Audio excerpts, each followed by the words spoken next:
الحمدللہ پی آئی کی نجکاری کا یہ مرحلہ کل اللہ تعالیٰ کے فضل و کرم سے خیریت سے پاکستان کے بہترین مفاد میں اختتام پر پہنچا، اور اس طریقے سے ماضی میں اس حوالے سے کئی کاوشیں ہوئیں، لیکن بوجہ بدقسمتی سے وہ کامیاب نہ ہو سکی۔ اس مرتبہ پچھلے سال بھی ایک ایفرٹ کی گئی، اس کو بھی ناکامی کا سامنا کرنا پڑا۔ اس کے بعد الحمدللہ ہم نے ہمت نہیں ہاری، اور اللہ کا نام لے کر ہم نے دوبارہ اس دشوار گزار راستے پر تیزی سے چلنے کا فیصلہ کیا، اور مکمل پروفیشنل ایکومن کے ساتھ، ٹیم ورک کے ساتھ، مکمل کوآرڈینیشن کے ساتھ، جو وزارتوں کے درمیان مشاورت، لیگل، فائنینشیل، ٹیکنیکل، یہ تمام مراحل بڑے محنت سے مکمل کیے گئے، اور پھر اس ماہ کے اوائل میں جو پوٹینشیل بڈرز تھے ان کے ساتھ میں نے باقاعدہ میٹنگ کی، اور ان کے ساتھ بڑی سیر حاصل گفتگو ہوئی، اور ان کے جتنے بھی جائز جو خدشات تھے ان کو ایڈریس کیا، اور 23 دسمبر کی ڈیٹ ان کی مشاورت سے طے ہو گئی۔ یہ جو بڈز اوپننگ کا جو سارا میکنزم تھا وہ بھی ہم نے باہمی مشاورت سے طے کیا کہ یہ انتہائی شفاف طریقے سے ہوگا۔ جب بڈز آنی تھیں سیلڈ، تو سی تھرو باکس کے اندر وہ بڈز انہوں نے ڈالنی تھی، تاکہ سب کو علم ہو کہ شفاف طریقے سے سب اس کو دیکھ رہے ہیں۔ لائیو ٹیلی کاسٹ تھا پورے پاکستان میں، دنیا میں۔ اس کے بعد پھر آئین اور قانون کے مطابق بڈز ریسیو کرنے کے بعد مشاورت تھی، cabinet committee on privatization commission, یہ مراحل طے ہوئے، اور پھر کابینہ کی میٹنگ کا انعقاد کیا گیا۔ اس میں جو ریفرنس پرائس کابینہ کی بھرپور مشاورت سے جب پرائیویٹائزیشن کمیشن نے اپنی ساری جو انہوں نے ورکنگ تھی وہ بتائی، تو اس کے مطابق ان کا خیال تھا کہ 100 ارب روپے جو ہے وہ ریفرنس پرائس ہونی چاہیے۔ کابینہ نے اس کی منظوری دی، اور اس کے بعد جب بڈنگ ہوئی، وہ کل ساری بات آپ نے پوری قوم نے دیکھی، پھر بڑا زبردست مرحلہ آیا کمپیٹیٹو بڈنگ کا، اور اس طرح یہ قیمت 135 ارب پر جا کر ختم ہوئی۔ تو میں سمجھتا ہوں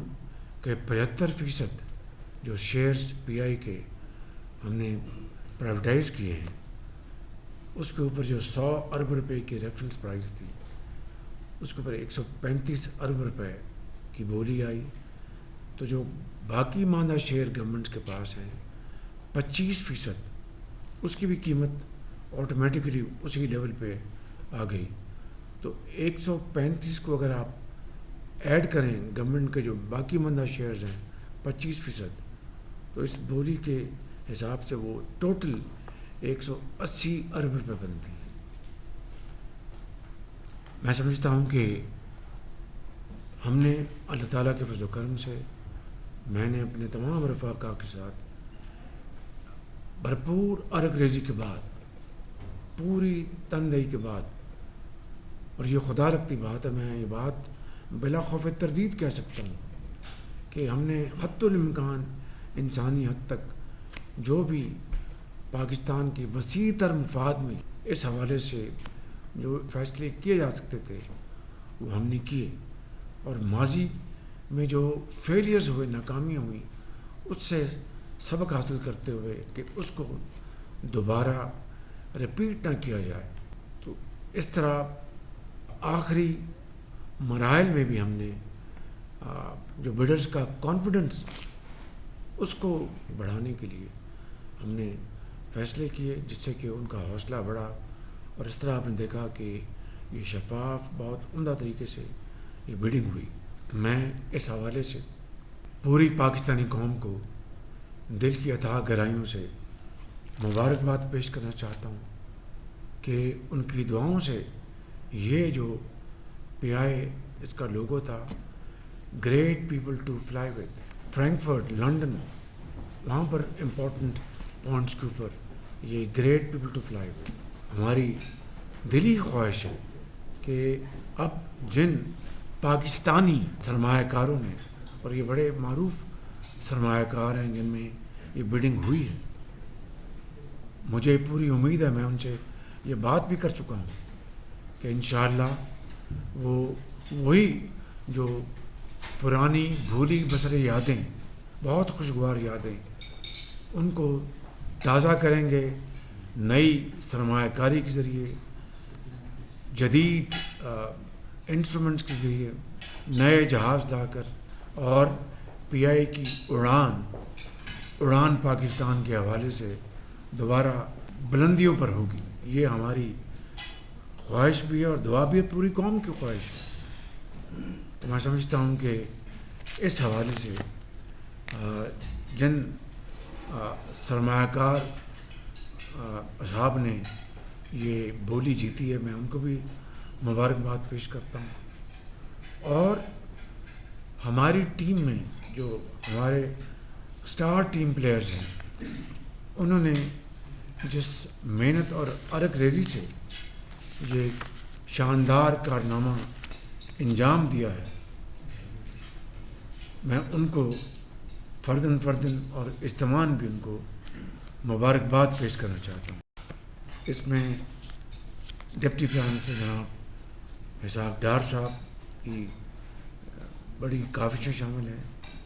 اس میں فیلڈ مارشل سید عاصم منیر کی بے پناہ ان کی ان ویورنگ کمٹمنٹ اور ان کی خلوص دل اور خلوص نیت کے ساتھ ان کی سپورٹ اور کاوشیں شامل ہیں۔ اس میں ہمارے جو ڈیفنس منسٹر ہیں ان کی کاوشیں شامل ہیں، ہمارے فائنانس منسٹر اور ان کی ٹیم کی کاوشیں شامل ہیں، اور یہ بات کہنا غلط نہیں ہوگا کہ محمد علی صاحب جو چیئرمین پرائیویٹ کمیشن ہیں، ان کی انتھک اور آؤٹ اسٹینڈنگ پروفیشنل ان کی ایفرٹ جو ہیں، میں اس کی دل کی اتھاہ گہرائیوں سے میں ان کو شاباش دینا چاہتا ہوں، ان کی ٹیم کو شاباش دینا چاہتا ہوں، جن میں یقیناً عثمان اختر باجوہ ہیں، اسد حسین صاحب ہیں، اور ذیشان حسین صاحب ان کے ایڈوائزر ہیں۔ محمد علی صاحب آئی فرسٹ کیم ٹو نو ہم ایئر اینڈ ہاف اگو، جب ہماری حکومت بنی، مجھے ان کے ساتھ اب کام کرنے کا بڑا قریبی موقع ملا۔ I must say that he is a star batsman of our team, اور آج میں اعلان کرتا ہوں 23 مارچ کو ول آنر یو انشاءاللہ۔ یہ آپ کی محنت شائقہ جو ہے یہ اس کی عکاسی کرے گا۔ تو آج میں نے یہ بڑی سادہ لیکن انتہائی پروکار جو محفل ہے اس کو سجایا ہے کہ آپ تمام جن کے میں نے نام لیے ہیں اور جن کے نام اگر نہیں لے سکا تو ان سب کا میں شکریہ ادا کروں اپنے دل کی اتھاہ گہرائیوں سے، اور آپ کو میں یہ یقین دلا سکوں کہ you are all great heroes of Pakistan, کہ آپ نے ایک ایسے ادارے کی نشکاری کر کے جس کا سالانہ قومی خزانے سے اس غریب ملک کے عوام کی خون پسینے کی کمائی کا 35 ارب روپیہ سالانہ جا رہا تھا، اور جو کرپٹ پریکٹسز، انیفیشنسیز اور لیک آف کمٹمنٹ، وہ خسارہ نقصان اس کے علاوہ ہے۔ تو میرے لیے وہی ہمارے سروں کے تاج ہے جو اس قوم کے خادم ہیں، صدق دل کے ساتھ، اور اس پاکستان کی غربت، بے روزگاری، قرضے ختم کرانے کے لیے اور پاکستان کی معیشت کو خوشحال اور توانا کرنے کے لیے جو کام کر رہے ہیں وہ ہم سب کے سروں کے تاج ہیں، اور جو اس پالیسی سے ہٹ کے ہیں ان سے ہمارا کوئی لینا دینا نہیں۔ ہم پاکستان کے جو خسارہ کرنے والے جو ادارے ہیں ان کو فل فور اسی طرح شفاف ترین طریقے سے محنت سے اس کو ہم آف لوڈ کریں، اور جو سالانہ نقصانات ہیں ان کا خاتمہ ہو، اور یہ پیسہ ملک کی ترقی خوشحالی کے اوپر صرف ہو۔ God bless you. آپ کا بہت شکریہ۔